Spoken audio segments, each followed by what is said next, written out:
I was just rushing through JFK Airport on my way to ski in Utah, and boy, was I glad to have my Diamant boot bag. The airport was an absolute chaos as skiers and travelers navigated the long lines to head off on their winter holidays. Thankfully, I had the ultimate boot bag to make my life easier. The Diamant Weekend Warrior bag is a backpack-style bag that stores my boots and helmet and counts as a carry-on. It's TSA approved, so getting it through security is a breeze. The bag has a spot for everything. I had a full ski outfit packed, as well as space for my laptop, chargers, and toiletries. When I got on board, I slipped the bag into the overhead compartment. I settled in to watch a movie, knowing that when I arrived to Salt Lake City, I didn't have to worry about losing my essential ski gear. And there's even a version with wheels. The Diamant XL is a carry-on boot bag that has winterized wheels for a smooth ride on any terrain. As always, Diamant bags are designed by skiers for skiers, with a water-resistant and ventilated boot compartment that keeps my ski boots dry and fresh. Head to diamantskiing.com to get yours. And don't forget, Ski Moms save 20% off the lowest price on Diamant ski bags for your whole family. Just use code SKIMOMS at checkout. Trust me, this bag will change how you travel.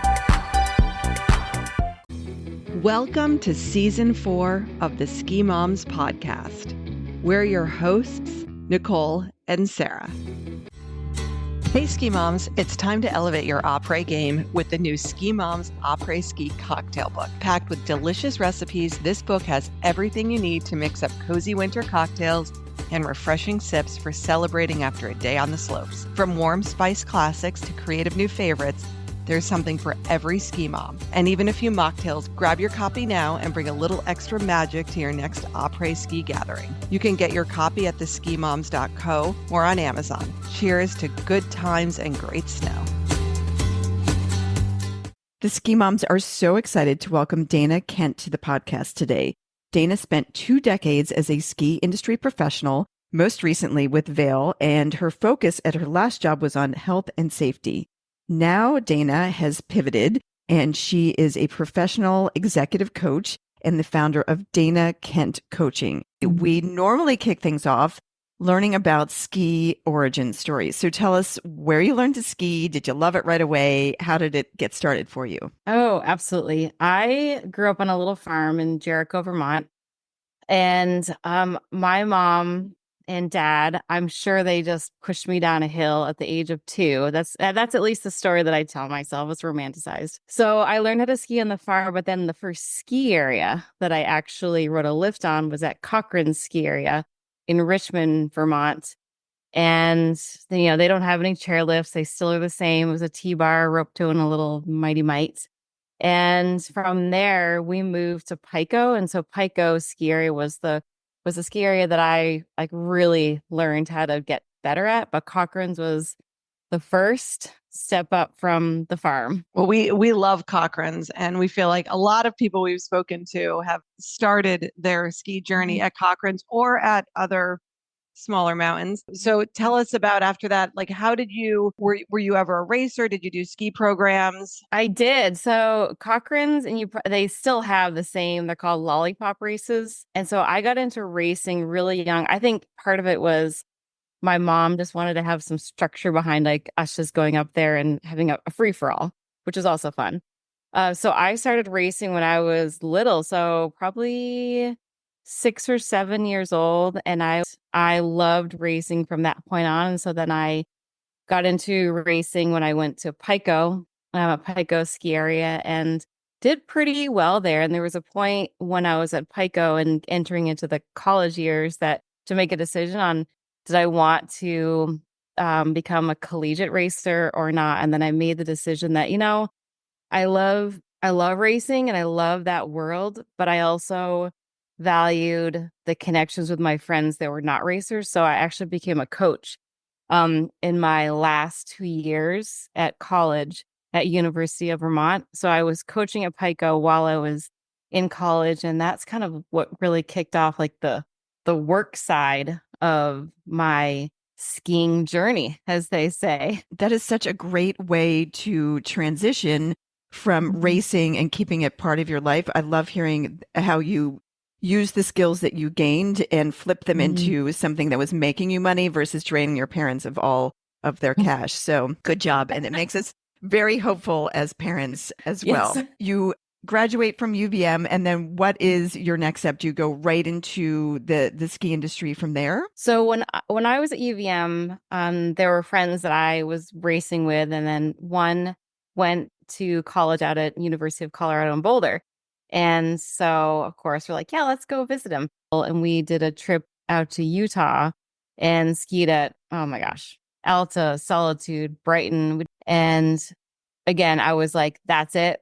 I will finish college when I finish, and I'm going to move west immediately. So, like, the focus, it was a very distinct decision that I knew that that's what I was going to do. I didn't know what I was going to do when I got out there, but I knew that I could do something in the ski business. I could coach, I could whatever it was, but I knew that I wanted to be in the big mountains. And as soon as I graduated, I moved home and saved a bunch of money, and I drove west with friends and made the pilgrimage, and I landed in Park City, and that was like the kickoff to all things ski world for me and ski business. And when I got out there, I applied to be a coach with the Park City ski team. And that's where I continued my coaching career. And I say, like, this is my claim to fame. It's that I was one of Ted Liggety's coaches, and he was 11. Wow. He was 11. And yes, I'm responsible. No, I'm not responsible. You're the one that taught him to get so low on those turns. Love it. I did. You know what's funny? I will never forget when he was really little, and we were at a race at the time. It was at Wolf Mountain, and he finished dead last his first run. And you know what happens when you finish dead last? You start dead last for your second run. And he has such grit and tenacity that it was really fun to watch him just kind of climb his way out of like the dead last position, but still show up in his best way. So yeah, it's been really fun to see him grow into where he is, like, as an amazing human that he is today. So yeah, I spent a couple of years coaching, and then I worked in the race department of Park City, which was really fun because it was when we had the World Cup at Park City ski area at the time. So I learned a ton about what not just what it's like to be a competitor and a coach, but also what it's like to set up the races and set up the venues and everything that goes behind it. And I worked under the tutelage of Karen Corfanta, who is the most amazing person in the racing community in the really internationally. And then at that time, I thought, well, maybe I should get health insurance at some point. So when American Skiing Company purchased the canyons, it was Wolf Mountain at the time. So this was back in 1997. They purchased the resort, and at that time, I was kind of thinking, like, all right, I should probably get out of maybe the coaching and the race department world and get health insurance. And I applied to work with the master planner of the mountain. This is when, like, there was nothing there yet. They were just working out the land deals with the people that were living there so they could develop it. And so he hired me to just work with maps and work with the landowners. And that's kind of how it all got started. And because I graduated from UVM with a recreation management degree on the private side, I had some familiarity with planning and land issues. So it was a pretty easy fit for me to slide right in. And so I took a long time working with the development side of the company, which is an amazing experience for me to learn how the whole process came to be and where it is today. And at one point during that time, I was in a backcountry skiing, like just after work, just out skiing, and I saw some helicopters on the ground. And I was about to drive away, and I turned around and I was like, what is going on? So I came back in, and I just helped where I could facilitate, like, did they need food? And they found the kids at the end of the day. But the next day, the GM of the mountain called me in and recruited me to start working on the mountain operations side of the resort, which was a pivotal moment for me in my career.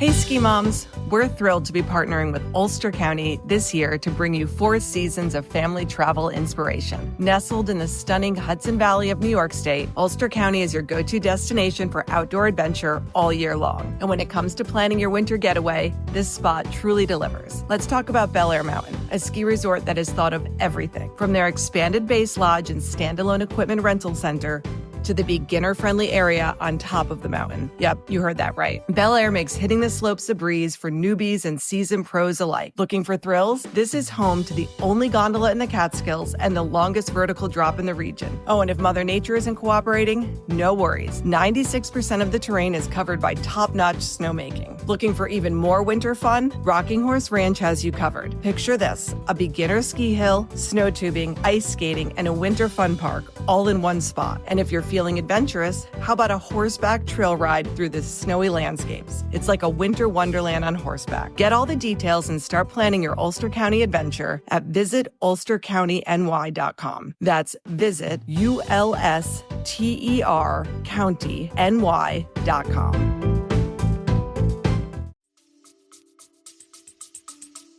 And so is this the beginning of your role in the health and safety space?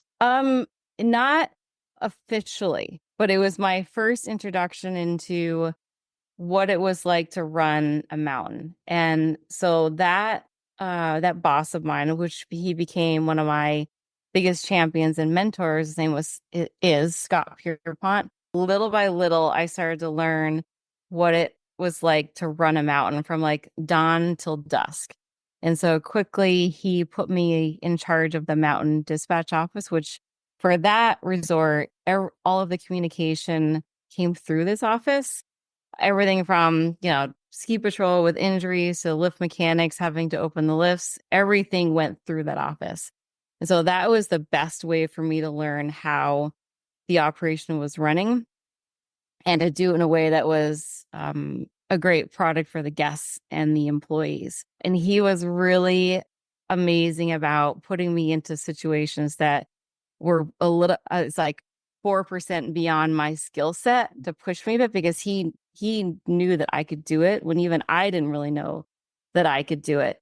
And one example in particular, we had, there's big weather out there, and we had all the lifts were shutting down, and he wanted me to go to mid-mountain. I don't know if you've ever been to canyons, but they have like this very distinct mid-mountain area. So it's like, if you get stuck there, you're stuck there. So he wanted me to go there, and I was in charge of the dispatch office, and I was like, okay. I mean, I had no idea what I was doing, and he set me up there, and it was really cool because it was almost like the instincts popped into my brain of like how you run and operate a mountain. And I became, in some respects, like the incident commander of mountain evacuation.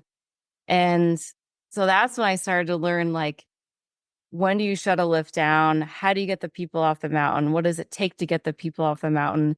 Having somebody in charge to get people off the mountain. And it was an incredibly empowering moment for me to realize, like, oh, I can do this. And I had somebody to believe in me that I could do it. And so I was in charge of that office and then the environmental programs for the mountain. And then when Vail came in, which I applied for a health and safety position because I was loving the operations side, and I was loving the partnership with the operations teams, not just in the office. And then very quickly, Vail purchased the Park City side. And so I was offered the position of senior manager for canyons and Park Cities. And so I took over health and safety for both sides. And that started about the decade, almost a decade long of the health and safety world for me. Okay, so health and safety, I'm glad that you were talking about evacuating a mountain, because I'm Yes. wondering, does Dana run around with a first aid kit? Is she making like the lift mechanics wear those bright orange vests when they're working? Mhm.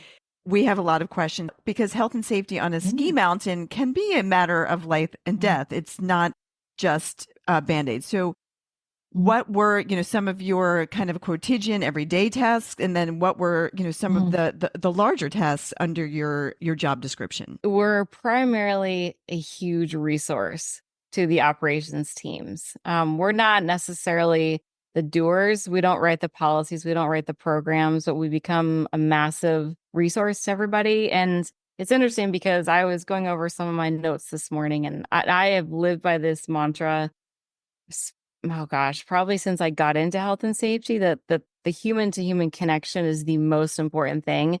And we become almost agents of behavioral change. And we used to call ourselves it's like chief behavioral change officers, because we aren't necessarily doing it and nor are we mandating it, but we're there to help people believe that the change is good for them. It's good for employee safety. It's good for guest safety. So I won't necessarily show up and say, this is what you have to do, but I mean, I could, but I'm more so, my tactic would be like, let's ski around, let's walk around, let's talk about why this is good for you, good for other people. So no, there's no clipboards that I ski around with. I honestly, it's skiing around with my head and my heart and connecting with people. I mean, there are certainly opportunities where I'll go into I did go into a lift operator house and maybe look at a training check sheet with their boss in partnership with. It's always in partnership with, because nobody really likes to have that health and safety or risk person just show up with the clipboard and like the red pen and the orange vest. And like that from my experience, that does not build sustainable change. That doesn't build a culture of safety, of trust, of sustainable, safe standards. And, I might be different from somebody else, but the teams that I would hire, they would say to me, like, what is my job? And I was like, your job is to connect with the humans that are out there. And once you connect with the humans, they're going to trust you and they're going to believe the changes that you're recommending to them. Yeah, I feel like it seems like a huge responsibility for your Mm-hmm. team, as both employees and guests coming into these resorts. Like, we're really Yeah. trusting you all to make the right decisions for us. Where did you see some of the bigger risks or things for us to be aware of as guests coming into resorts? At the end of the day, the guests that show up are equally as responsible as the operators that are running the resort. And I stand by that. I believe that when I ski with my nieces and nephews, the little ones that live here in Vermont, they started skiing at age 2 as well.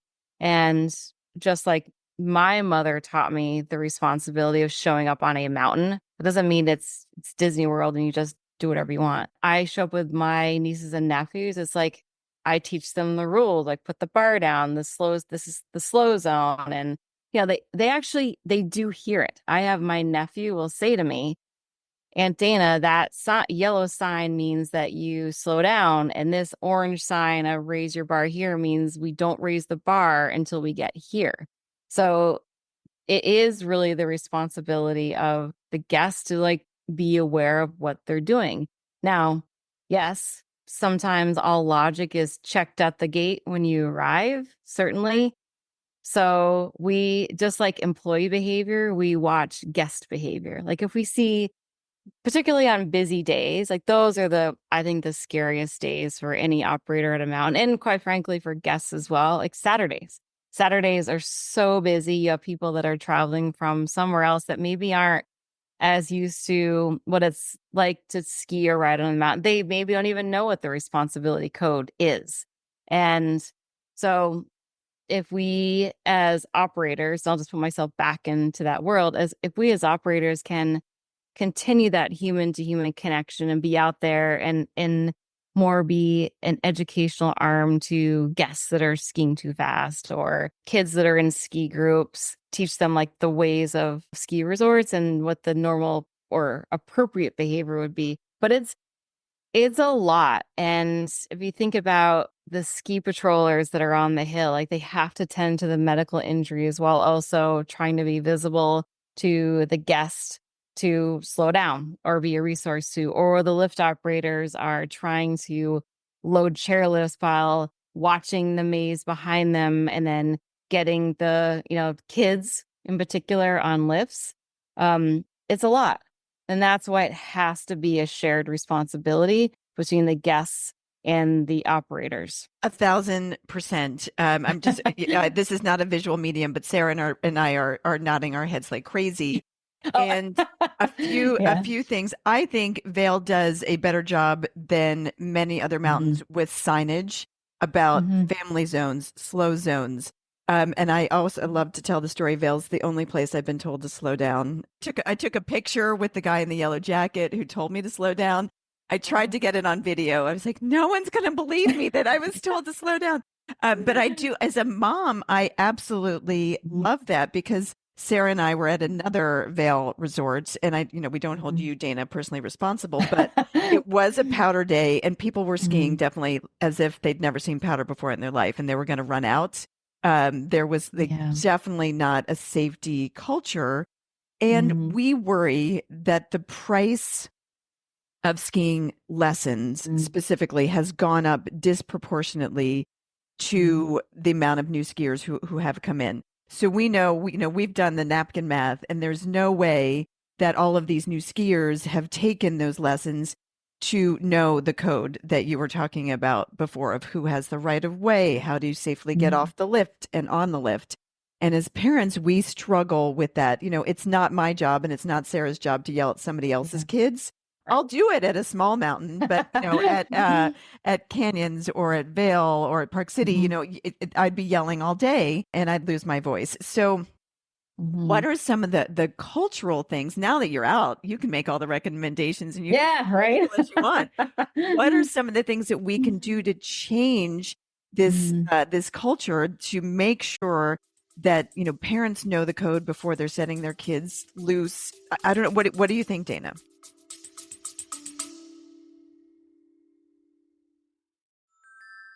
Ski moms, let's talk about staying warm and packing smart for your ski trips.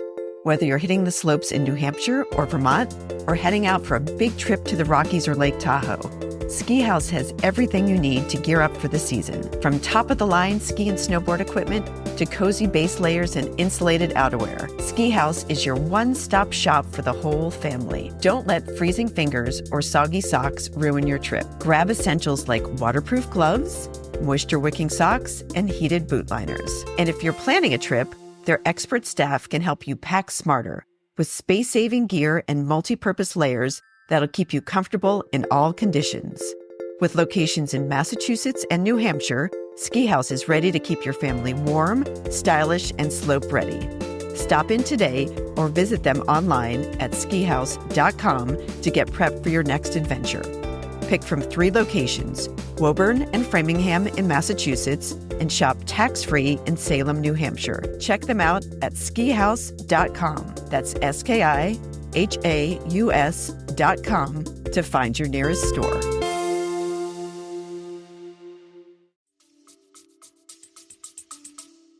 Yeah, I think that's like the question of the industry, quite frankly, and it's at every resort. And as you were asking that question, I was pondering. So the National Ski Areas Association is an amazing nonprofit organization, and they do a safety award every year. And I was on the panel this year to review the nominations, and they were like 75. It was a lot of reading, but it was really amazing to see how creative every resort is being, like from small to large.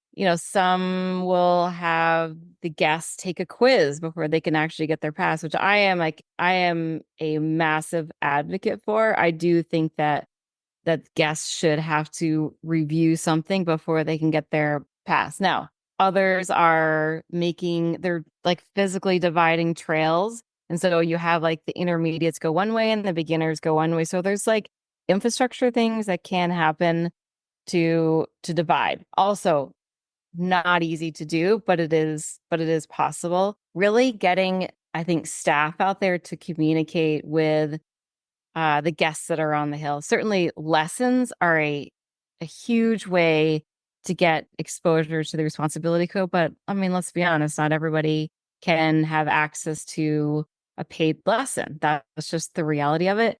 and signage is oftentimes not read. So again, it goes back to that human to human connection. So And I also like just seeing on the pillars on the chairlifts where they have some signage, and you may or may not read it, but typically you're sitting there and that's what's in front of you.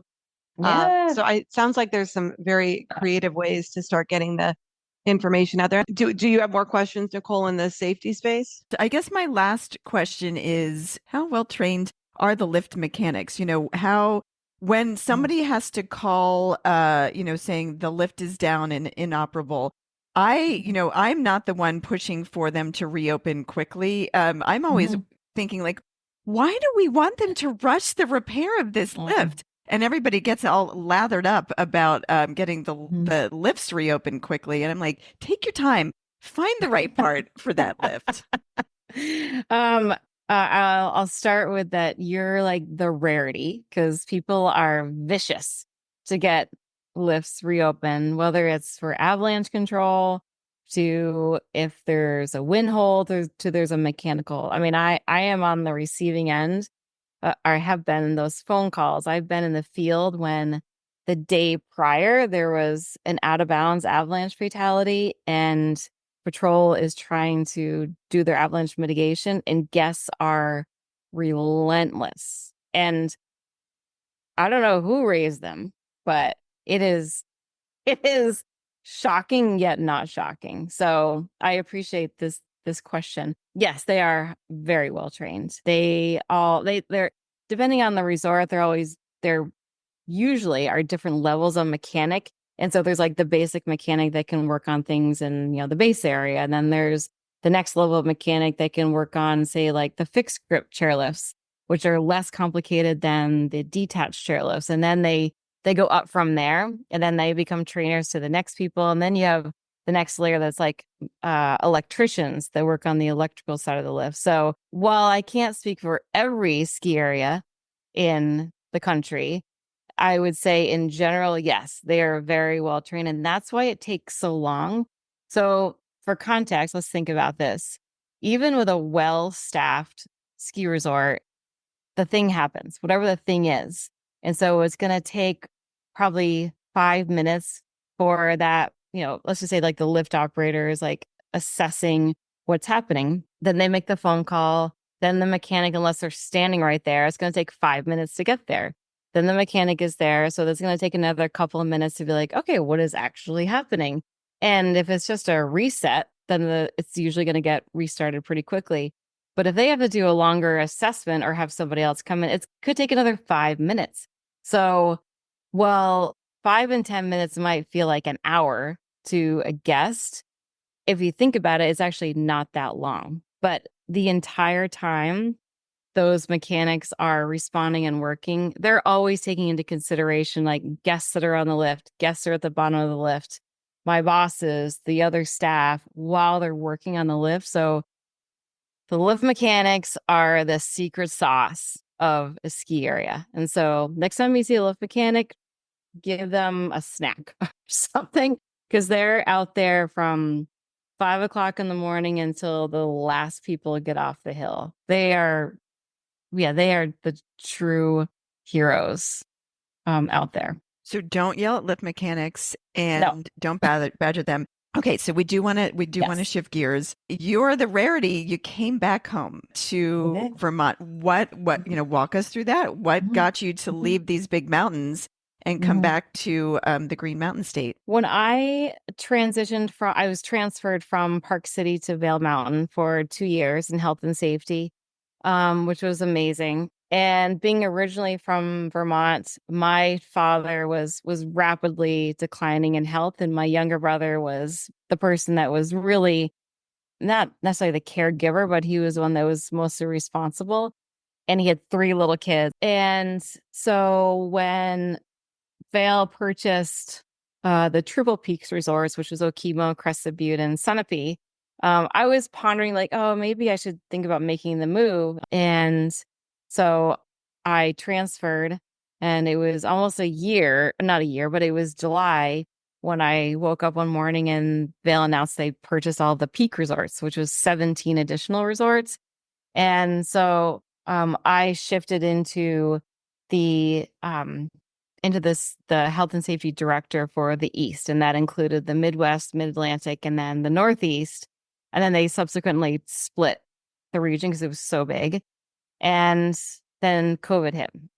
So we were integrating all of these resorts during COVID, but I was firmly rooted back in Vermont. Like, this is my home. These are my roots. I love this state. Yes, the skiing is not the West, but I love it here so much. And I'm so grateful to be back here and back home.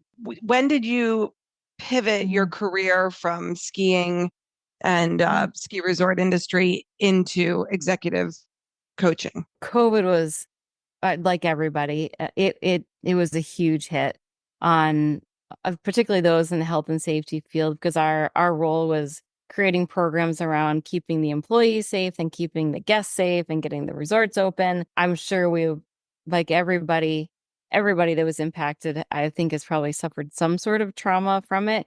And so I was like, maybe it's time for me to make a shift. And I probably wasn't showing up in the way that I normally would have. So it was a time thing. So last year, end of March, while I was considering making the shift was made for me. And one of my blog posts is like, I call it the season of grief, where like my entire identity was about the uniform, the name tag, the email. I was the ski industry. That was me. And while they made an org change, it was devastating to me, but it was the biggest gift that I could have been given. Just like all big life changes, it's how you adapt to that change.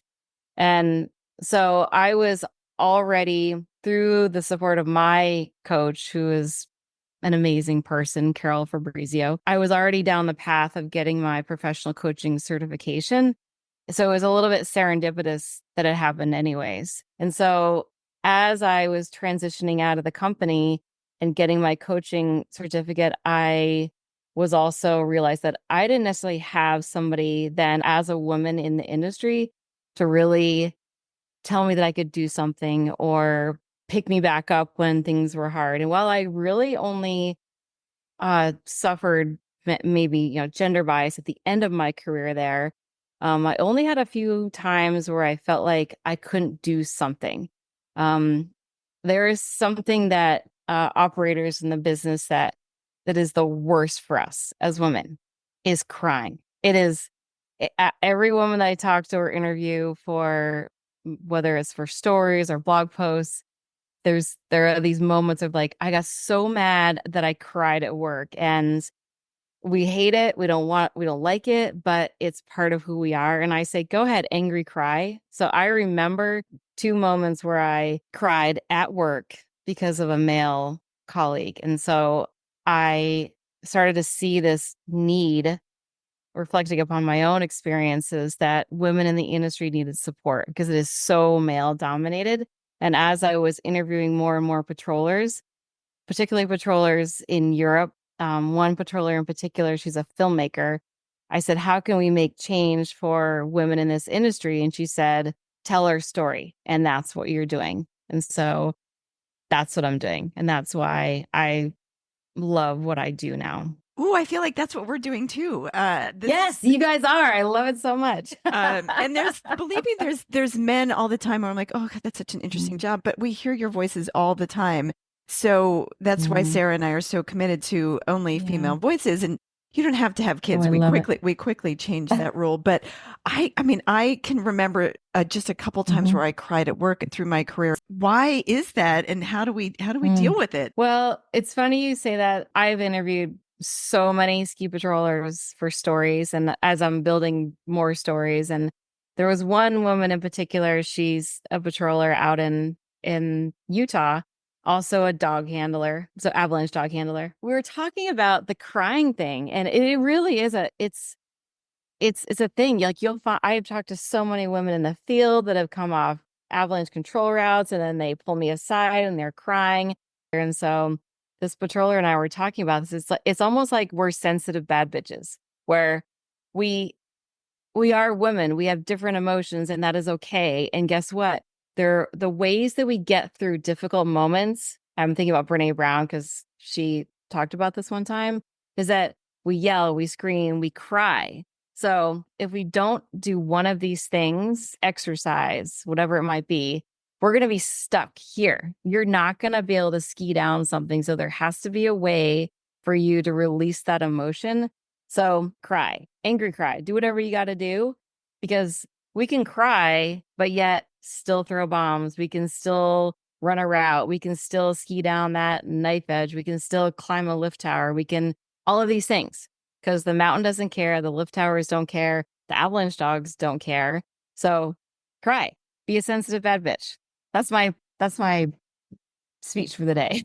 But suppose you do have that frustrating moment where you feel like somebody's not listening to you, you don't feel heard, and you're also physically smaller than the people that you're dealing with, and maybe it's not appropriate to cry in the ski patrol house. What do you advise then? Oh, those are the difficult moments. I call it the sacred pause, where you don't necessarily have to react to something right there.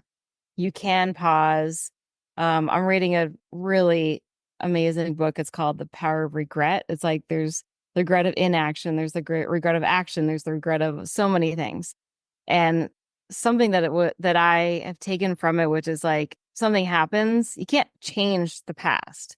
So let's what are we gonna do forward? So you feel the moment, you think about how it feels for you, and then what are your actions going to be going forward? Very three simple things within that sacred pause, like globe that you have. At the end of the day, you're still at work. At the end of the day, you still have your job.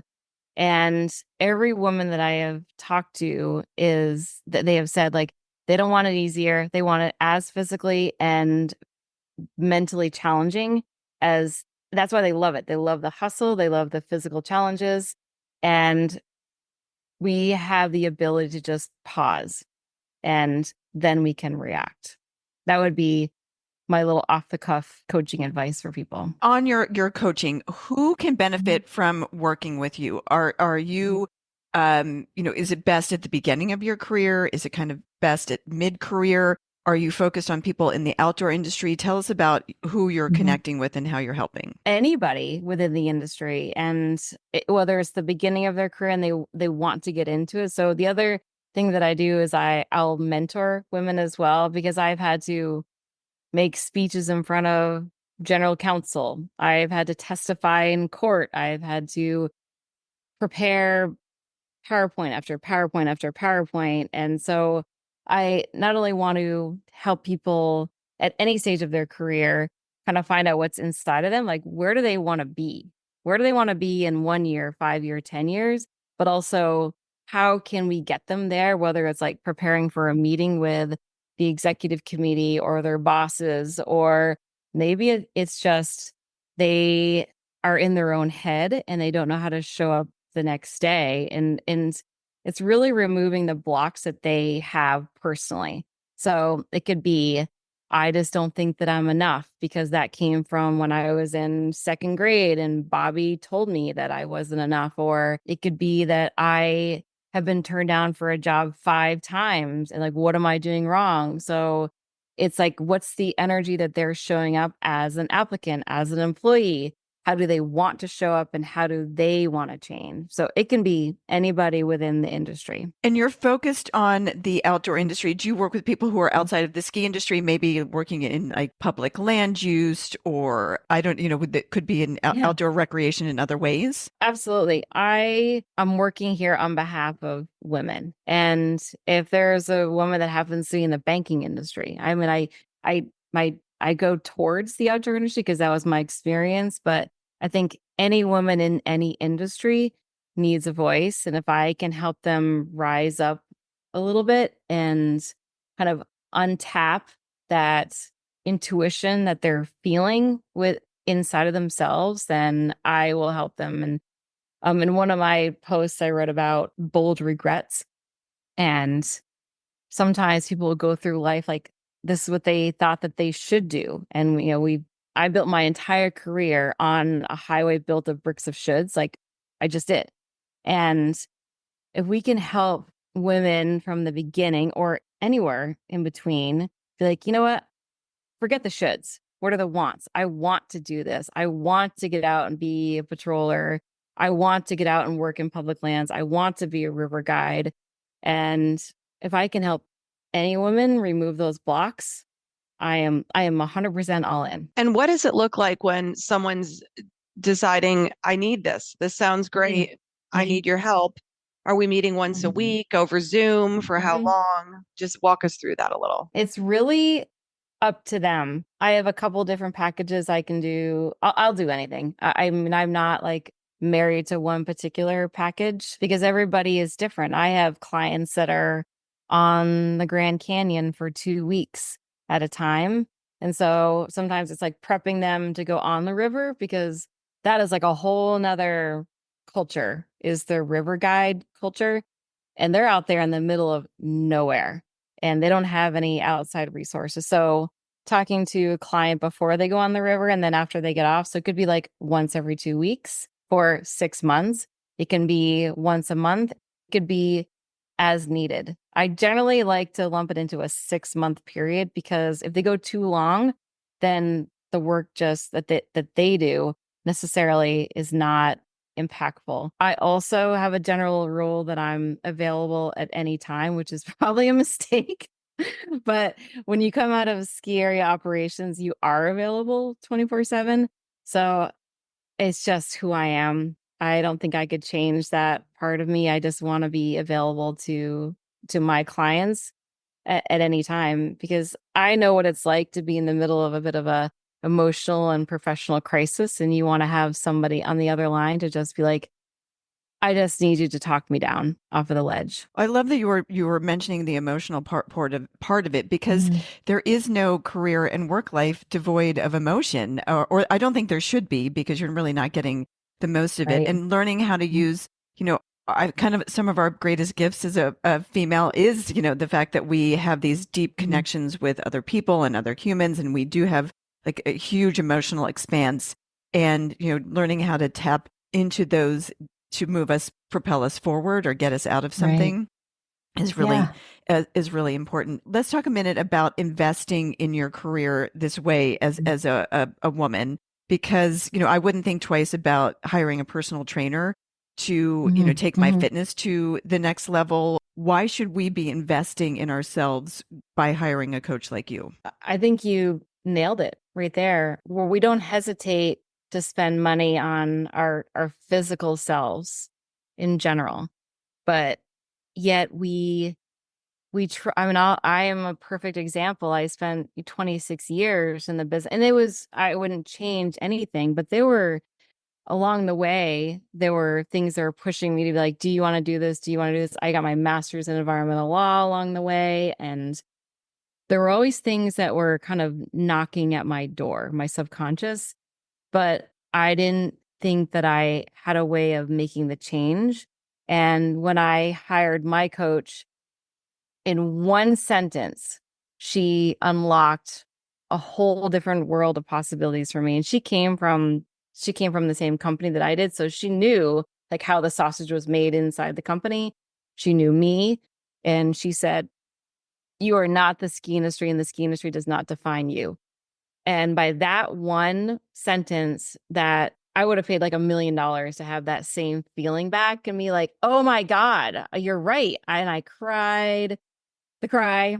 And I then realized, oh, I can do other things. Just because people think like I'm defined by this, it has only shaped me. So that's why the investment is so important, because sometimes we just need a little bit of help to say, like, you can do this. It is possible for you to do this. You've just stuffed it down inside of your subconscious for so long. So let's release it and see what is actually possible to get you to where you want to be, not where you think you should be. Amen, sister. Before you go, we always love to talk about how you're playing in the outdoors now and what you like to do after you finish a great ski day. What does après ski look like for you? Ooh, okay. So I'll start with how do I play now? One of the gifts that I've been given of now like running my own company and running my own calendar is that I can get out and move around. And something actually that was really great with working with a coach was like, what do you like to do? What are your aspirational dreams? What's your passion? And I was like, move my body, get outside. And so I got to that. And so here I am. That's what a coach can do. It gets you to like the life that you want to have. I love to hike. I love to gravel bike. Vermont is amazing for gravel biking. My partner, Kevin, and I, we love to go backcountry skiing and anything outside. We love to fly fish. We ski. I am like, call me a ski resort operator forever. I still love the good old parking lot beer. There's no class there, but yeah, I love it. And snacks afterwards. Thankfully, this podcast is not about like dietary recommendations. I love a good cheeseburger and fries and pizza with my beer. Call it simple. That sounds perfect. Yeah, we're definitely not scoping this just to, low carb, low fat. Yeah. We just want to know what you enjoy at the end of the day. And we're no stranger to a burger or pizza and lots of cheese. Nicole always wants the cheese, but thank you so much for spending this time with us. This was so interesting. I'm like, have my mind going about the things that I could talk to a coach about. And I think to Nicole's point, it's something like we have all these other investments we make in ourselves, but maybe not always thinking about our career. Like I have a mentor at work that I think that's kind of different. My mentor is also my manager, my boss. So I think that that's really not the same as working with someone like what you do, but it sounds amazing. Thank you. Thank you. Yeah, this has been amazing. We want to take a moment to remind you about the Ski Moms discount page on the skimoms.co website. We've collaborated with our favorite brands to bring you a ton of money-saving deals. For instance, we have a special link for Ski Butlers for 20% off your family's gear rentals. Ski Butlers delivers your rentals right to the living room of your condo or rental home or the lobby of your hotel, saving you hours of time. You'll never have to wait in a long rental store line at the base of the mountain again. When you use our links and codes, you not only save a bundle, you're also sending a message to the brands about the purchasing power of the Ski Moms. Head to www.theskimoms.co/discounts to take advantage of these special offers. Hey, Ski Moms, we hope you enjoyed today's episode and got some great tips for your next family ski adventure. If you had as much fun listening as we did making this episode, we'd love for you to hit that subscribe button so you never miss out on our latest episodes. And don't forget to rate and review us. Your feedback helps us bring you more of the content you love and helps other ski moms find our podcast. Plus, we love hearing from you. So whether you're on the slopes or just dreaming of your next snowy getaway, stay connected with us. Follow us on social media, share your favorite episodes with your friends, and let's keep this awesome community growing. Ski Moms, we know you worked hard to make the holidays magical. Now let's talk about taking things off your to-do list. Picture this, a ski holiday with no stress, no hassle, just you, your family, and the perfect home away from home. With Vrbo, planning your winter escape is a breeze. Choose from cozy cabins, spacious chalets, or ski-in, ski-out condos, whatever suits your family's vibe. Forget cramped hotel rooms. Vrbo gives you room to spread out, cook your own meals, and unwind after a long day on the slopes. On my recent trip to Stowe, Vermont, we found the perfect escape, a stunning modern treehouse booked through Vrbo. It was everything we dreamed of, tucked away in a serene setting with clean, light-filled spaces and a gourmet kitchen that made our stay unforgettable. Vrbo has an incredible selection of quality homes, often with 3 or more bedrooms, so everyone can relax and spread out, and the location's unbeatable. Our treehouse was just minutes from Stowe's slopes, Spruce Peak Village, and even world-class Nordic skiing at the Trapp Family Lodge. And with options near the best ski resorts, your dream vacation is just a few clicks away. Plus, you can search for properties with fireplaces, hot tubs, or even a game room for the kids. Download the Vrbo app or check out vrbo.com for trusted winter getaways and plan a stay everyone will love.